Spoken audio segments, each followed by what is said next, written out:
আসসালামু আলাইকুম, স্বাগত জানাচ্ছি মেহেরিজ কম কিচেনে। কেমন আছেন সবাই? আশা করি ভালো আছেন। আল্লাহর অশেষ রহমতে আমিও ভালো আছি। বন্ধুরা, ফিরে এলাম নতুন আরও একটি রেসিপি নিয়ে। আজ আপনাদের তৈরি করে দেখাবো কাঁচা আমের টক ঝাল মিষ্টি আচার। আশা করি রেসিপিটি আপনাদের ভালো লাগবে। তো বন্ধুরা, স্কিপ না করে পুরো ভিডিও জুড়ে সাথে থেকে রেসিপিটি দেখে নেওয়ার অনুরোধ রইল। চলুন রেসিপিটি শুরু করা যাক। এখানে 1 কেজি কাঁচা আম নিয়েছি।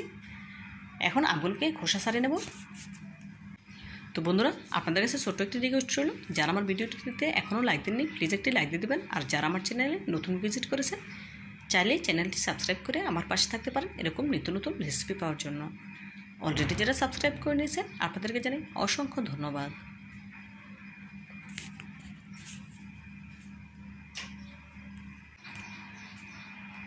দেখুন, সবগুলো আমের খোসা ছাড়িয়ে নিয়েছি। এখন আমগুলোকে ভালোভাবে ধুয়ে 4 টুকরো করে কেটে নিয়েছি। এদিকে একটি প্লেটের উপরে একটি টিস্যু পেপার বিছিয়ে তার উপরে কেটে রাখা আমগুলো দিয়ে দিচ্ছি পানিটা ভালোভাবে তুলে নেওয়ার জন্য। উপর থেকে অন্য আর একটি টিস্যু পেপার দিয়ে আমের গায়ে লেগে থাকা এক্সট্রা পানিটা তুলে নিচ্ছি। একই প্রসেসে সবগুলো আম থেকে এক্সট্রা পানিটা তুলে নেব। এতে করে যখন আচারটা তৈরি করব খুব সহজেই আচারটা তৈরি করা যাবে, একেবারে ভেঙে বা গলে যাবে না। দেখুন আমগুলো কতটা শুকনো করে পানিটা তুলে নিয়েছি, দেখে নিশ্চয়ই বুঝতে পারছেন। এখন মূল রেসিপিতে চলে যাব। আচার তৈরি করার জন্য প্রথমে চুলে একটি প্যান বসিয়ে নিয়েছি। দিয়ে দিলাম 100 গ্রাম সরিষার তেল, 3টে শুকনো মরিচ। নেড়ে চেড়ে শুকনো মরিচগুলো কিছুটা ভেজে নেব। ভেজে নেওয়া হয়ে গেলে এরপর যে এর সাথে অ্যাড করে দেবো 1 টেবিল চামচ রসুন বাটা। রসুন বাটাগুলো তেলের সাথে নেড়ে চেড়ে 1 মিনিটের মতো ভেজে নেব। 1 মিনিট পর দেখা যাবে তেল থেকে খুব সুন্দর একটি ফ্লেভার বের হচ্ছে। এই পর্যায়ে এর সাথে অ্যাড করে দেবো আগে থেকে কেটে ধুয়ে রাখা আমগুলো।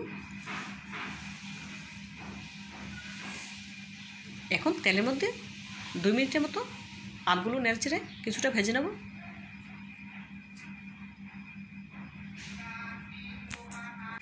দুই মিনিটের মতো নেড়ে চেড়ে ভেজে নিয়েছি। এই পর্যায়ে এর সাথে অ্যাড করে দেবো মেজারমেন্ট কাপের 1 কাপ আখের গুড়। আমি এখানে আখের গুড় দিয়েছি, আপনারা চাইলে আচারটা চিনি দিয়েও তৈরি করতে পারেন, কোনো অসুবিধা নেই। গুড় দিলে কালারটা খুব সুন্দর আসে, খেতেও ভালো লাগে, সেজন্য আমি গুড় দিয়েছি। আপনারা চাইলে চিনি দিয়েও করতে পারেন।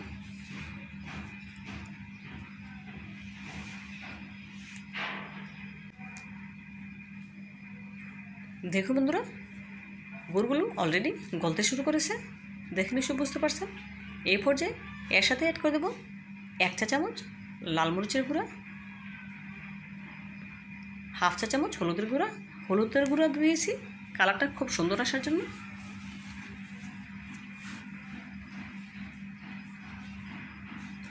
এখন নেড়ে চেড়ে মিশিয়ে নিচ্ছি।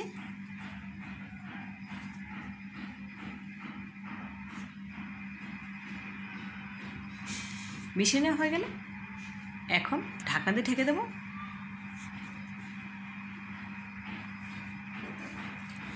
এ পর্যায়ে চুলার আঁচ মিডিয়াম হিটে আছে। ঢাকনা তুলে মাঝে একবার নেড়ে দিচ্ছি।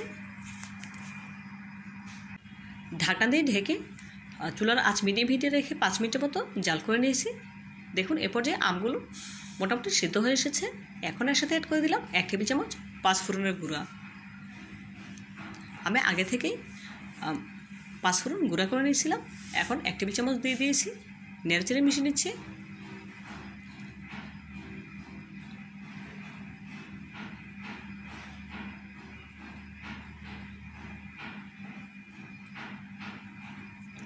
বন্ধুরা, এই আচারটা তৈরি করা একদম সহজ, একেবারে অল্প উপকরণে তৈরি করা যায়, খেতে কিন্তু খুবই সুস্বাদু হয়। এখন আবারও ঢাকনা দিয়ে ঢেকে দেব। ঝোলটা পুরোপুরি শুকিয়ে আসা পর্যন্ত।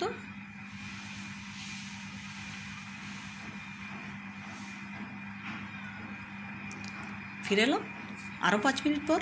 দেখুন এ পর্যায়ে ঝোলটা অনেকটাই শুকিয়ে এসেছে, দেখে নিশ্চয়ই বুঝতে পারছেন।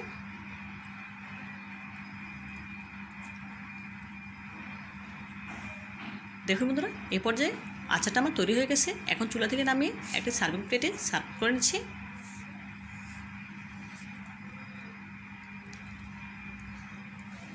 দেখুন বন্ধুরা, মাশাআল্লাহ আচারের কালারটা কতটা সুন্দর হয়েছে দেখে নিশ্চয়ই বুঝতে পারছেন। দেখতে যতটা সুন্দর, খেতে ততটাই সুস্বাদু। আপনারা আমার এই রেসিপিটি ফলো করে একবার হলেও এভাবে আমের টক ঝাল মিষ্টি আচার তৈরি করে খেয়ে দেখবেন, খুব ভালো লাগবে ইনশাআল্লাহ। তো বন্ধুরা, আমার এই রেসিপিটি যদি আপনাদের একটু হলেও ভালো লেগে থাকে প্লিজ লাইক, কমেন্ট এবং শেয়ার করবেন। আর আমার চ্যানেলটি সাবস্ক্রাইব করতে একদম ভুলবেন না। আজকের মতো বিদায় নিচ্ছি, দেখা হবে নতুন কোন রেসিপিতে।